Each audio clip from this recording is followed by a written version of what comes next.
Hello my friends, welcome back to my channel. This is Mary Lou with Plan, Heal, and Be Merry. If you're new, please don't forget to subscribe and hit the bell button below so you do not miss any of my new uploads.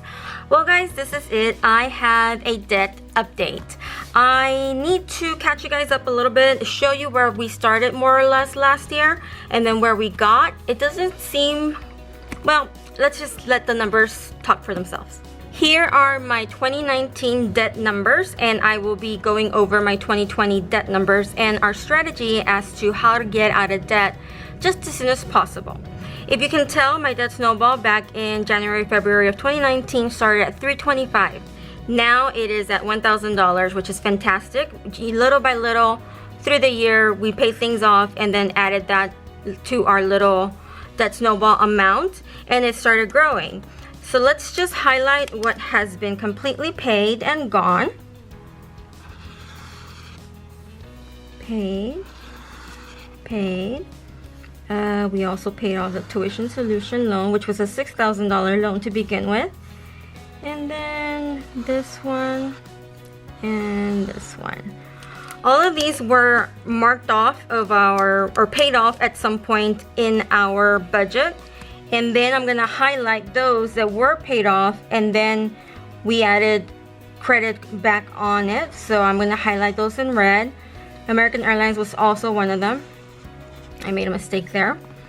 And then we also added back onto my city. We had paid it off, and then I added back onto it for my son's therapy. So out of the ones that were paid off, these were paid off at one point as well, the city and the Chase, but those have new debt on them. Just wanted to be honest and clear about that. So the numbers back then were $47,496.48. These are my balances as of February, which means that at the end of December it was probably a little bit more. I'm probably going to say it was about 50 grand, just to give it a round number. So considering that, because these balances were in February, I know for a fact that we paid down that much and some more in January for our debt snowball. So what we're gonna do now is go over the numbers for 2020 and then tell you guys a little bit of the strategy that my husband and I decided to implement here. So these are the numbers that we have starting or at the end of December 31st, the beginning of the year. Best Buy was at $2,346.18. Home Depot is at $2,089.61. Chase we have at $786.84. For my city, it is currently at $2,208.69. For Amazon, it is at $4,306.58. PayPal is beginning at $6,666.92. Our Chase, or my husband's Chase, I should say, is at $6,667.02. And then my husband's city is currently at $12,842.60. And then Capital One, we have at $3,843.12. Now I'm going to add this information over onto my Budget by Paycheck workbook by the Budget Mom so that I can have this information implemented here as well. And then I'm going to go with some detail, further into detail as to how we're going to pay these off and why. So we're going to go ahead and start with Best Buy, and currently that balance is at $2,346.18. And then I am just going to go ahead and speed you guys through this, and then I'll be right back when I have these numbers updated. Here we have all of our debts starting the beginning of 2020, the balances and the minimum payments. Our minimum payment total up to $1,063.79. And currently our debt stands at $41,757.56. Now, if you compare this number to last year's, which was about 47, 48, of course, I did take those numbers as of February, so they were higher at the end of December. It doesn't seem like there was much movement, but yet there's still some improvement. What is setting us back is the fact that we put some credit back on to our credit cards. And so our goal for now, from here on out, I should say, is not to use them for any reason. with that being said, now we're going to talk about the order that we're going to be paying these off. And I'm going to show you guys a little spreadsheet that I learned about from the Budget Mom. Here is the website that I went to, and it is www.vertex42.com/calculators/debt-reduction-calculator.html. That was a long one, but I learned about this on the Budget Mom's videos, and this is where she says to list out your debts, and then you have a good idea as to where your beginning balance is and what your minimum payments are, and then add the amount here that you're able to throw into your Snowball. Each month my husband and I are able to throw $1,000 at this moment into our Snowball, which makes it a good one. And if we go the Snowball method, then this is the order that they suggest we pay these off, and we'll be debt free by December 2021. The total interest paid would be $8,343.27.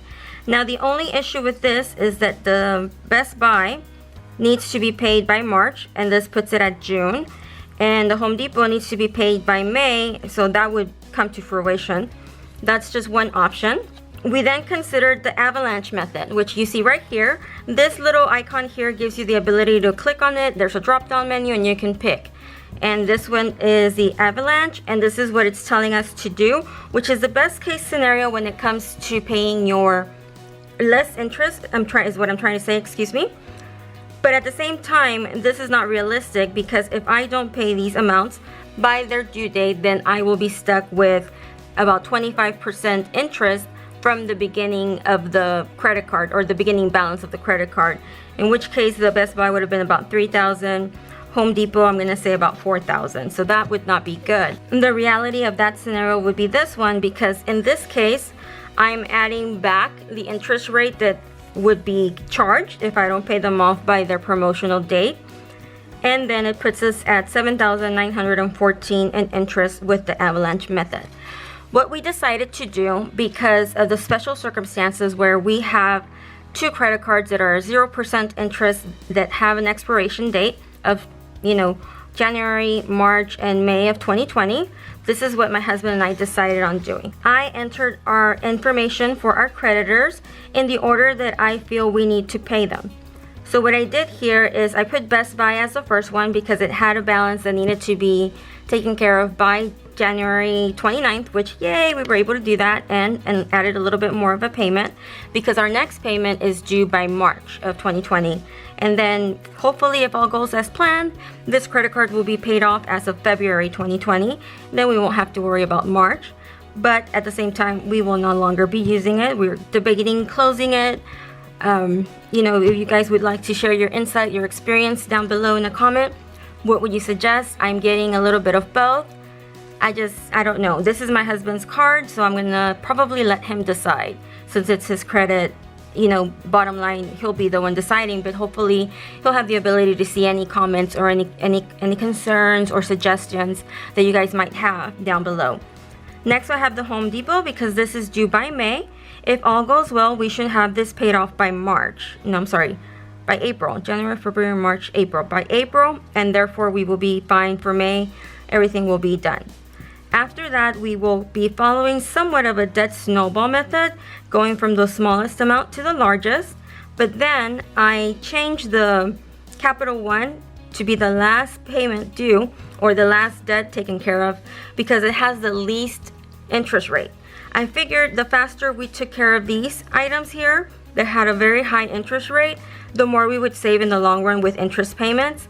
And so this is how we decided to make our payments, and this is the plan that we have in order to become debt free. If you see here, I went to the drop down menu and I asked for entered in table. So this is the order that my husband and I decided on paying, and this is the amount of interest that we will be paying at the end of when we become debt free. Now, according to this calculator, we have the potential to be completely credit card debt free by December 2021. That's amazing, because that's 24 months. That can fly by. Last year just flew by. It went by really, really fast. So this makes me extremely excited and happy to see that there is light at the end of the tunnel, that there is a system that we can use, or a plan. In this case, we are dedicating $1,000 to our debt snowball every single month. If we succeed with this debt snowball amount every single month, then by December of 2021, we should be credit card debt free. That sounds amazing to me, guys. So here is another form that comes in the same debt calculator. This is in a different tab. If you see, it has listed the creditors, the interest rate, and the minimum payments. And then it has sort of an amortization schedule is what I call it. Monthly payments is what it's called here. As of Tuesday, I believe that's the 28th, we have paid $1,784.75 towards our Best Buy credit card. Initially, including our $1,000 debt snowball, we made a payment of $1,632.07. And then after the paycheck on the 24th, we had $152 left over. So then we added that also onto our Best Buy payment just to make it larger. So currently we have paid off $1,784.75 as of January 28th, which is awesome. And then this shows that by next month we should be able to take care of that bill, and then we will have no more Best Buy. Then this minimum payment is going to be added onto our debt snowball, if you see that there, and so on. So this is the plan that we hope to achieve. This is how we hope to get out of debt. What makes this tool very, very interesting is the fact that you can play around with these numbers. Basically, you can try and see how you can make your payoffs a lot faster, or if you have a hiccup, what's going to happen if you pay a little bit less, so that you can have a clear vision as to when you can be debt free. For us to see this as a possibility made us extremely excited. December of 2021, wow, that would be great. That would be fantastic. And the only thing that we need to do is we need to make sure that every single month we make a $1,000 payment towards our debt snowball on top of our debt minimum payments. Now, in a scenario that we try to be more aggressive and have the ability to make a payment of $1,200 towards our debt snowball every single month, let me show you guys what that payment schedule would look like. Here I have an example with all the information is the same as before, same creditors, same minimum payment, same interest rate, but yet we added $200 onto our snowball. So instead of it being just $1,000, it turns into $1,200. And this says that we could potentially be completely debt-free by October of 2021 if we make a payment of $1,200 towards our debt snowball every single month. My point about this tool, guys, is that it's so versatile. You can see the numbers right in front of you. It takes into consideration all the interest rates. It's amazing. And to me, the fact that I can see the light at the end of the tunnel, as you would say, it's just more motivation. It's just more of a push and a drive. And I am so grateful to the Budget Mom for sharing this little calculator here. I'm going to go ahead and link it down below. This is a tool that was recommended by her. As I was studying her methods of Budget by Paycheck workbook, I came across this video, and to me, it's a game changer, guys. Absolute game changer. Just makes me that much more pumped. It makes me that much more excited. I'm very certain, I'm almost confident that we can continue to make $1,000 debt snowball payment every single month. If I'm able to squeeze the budget a little bit more, that can go a little bit faster if we just add another $200. Alright guys, well that is all I have for you guys today. I hope this information makes sense. Please go check out that link. Put in your numbers, play around with them, change the order, figure out what can help you and your family get out of debt just as fast as can be. Thank you guys so much for joining me, and I will catch you guys next time. Bye.